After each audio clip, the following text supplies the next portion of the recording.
අයිබෝවන් අද 2026 ජූලි මාසේ 31 වෙනි සිකුරාදා ජූලි මාසේ අවසන් දවස.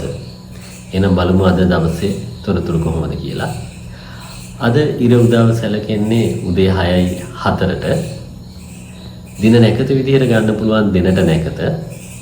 ඒ වගේම සුබ වැඩෙහි අත්හල යුතු රාහු කාලය උදේ 10:44 සිට 12:17 දක්වා පවතිනවා. මරු සිටින දිශාව විදිහට ගිනිකොන දිශාව සැලකෙන්නේ. සුබ දිශාව විදිහට නැගෙනහිර දිශාව සලකන්න පුළුවන්. ඒ වගේම ජය වර්ණය සුබ වර්ණය විදිහට විසිතුරු වර්ණය අපිට ගන්න පුළුවන්. එහෙනම් අදත් ඔබගේ ජයග්‍රහණය ඉටු වෙන අති සාර්ථකවත් සුබ දවසක් වේවා කියලා ප්‍රාර්ථනා කරනවා.